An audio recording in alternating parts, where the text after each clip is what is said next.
Kyle Shanahan has coached in 4 conference championship games and 2 Super Bowls with the 49ers. He's 2-4 in those 6 games. The offense has gotten tight in the second half of those 6 games. Yards per attempt, yards per rush, and third down conversion percentage all down significantly after halftime. Kyle Shanahan spoke to the media today and was asked if he had any regrets after the Super Bowl.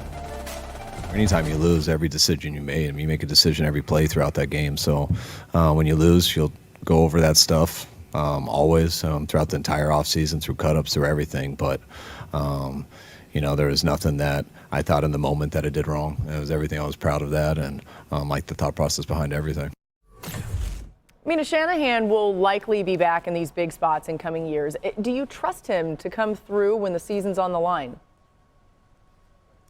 I do.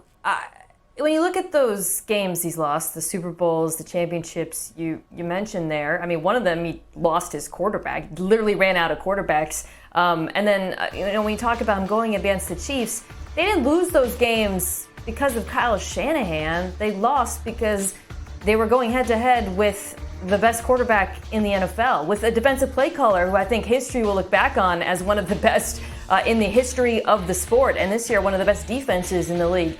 Did he make some game management decisions? Yeah, I criticized the lack of a timeout at the end of the first half. You can quibble over the overtime decision. There were game management issues on the other side as well. But there are so many fluky things that decide a Super Bowl, whether it's the ball bouncing off of a guy's foot on a punt return or an extra point being missed, that I think it's really unfair to point entirely at the head coach when his play calling, his brilliant sequencing, his ability to put defenses in conflict is what put them in that position to begin with. So, he can always get better. Everybody can get better, especially the game management stuff. But I feel like a lot of the criticism has been overblown, and that his record is a product of the time he's playing in or the competition more than anything, Tim.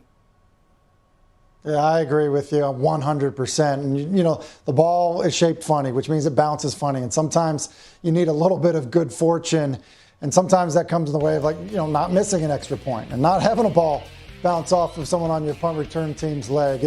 And that's real. And so I think losing sight of that is unfair to Kyle Shanahan, especially when he and Brock Purdy, who's in his second year and was the last pick of the draft the year he came out, went on 3 go-ahead drives, 2 in the fourth quarter and once in overtime.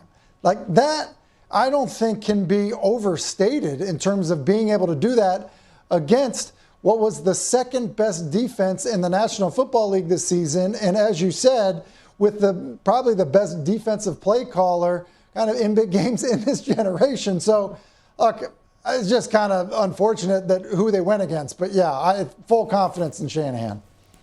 Yeah, once upon a time there was a young offensive play caller that everybody thought was great named Andy Reid. And the knock on him was that he couldn't win the big one, that he didn't know how to manage his timeouts, that he wasn't a great game day coach, that got the team ready for the game, but then in the end it was his mistakes that cost him. That guy turned into a 3-time Super Bowl champion. When he was the age Kyle Shanahan is now, he had not even been to a Super Bowl, let alone 2 of them, as Kyle Shanahan has. Did he have a rough game Sunday in some ways? Sure. He made some calls that I'm sure he would like to have back. He indicated as much in the news conference. But he's too good and too young to write off, and certainly there's nobody in San Francisco in terms of the people running that team that have any doubts about his ability to lead it going forward. Well said, guys. Graz, as we do push ahead into the offseason, what are the biggest personnel questions in San Francisco?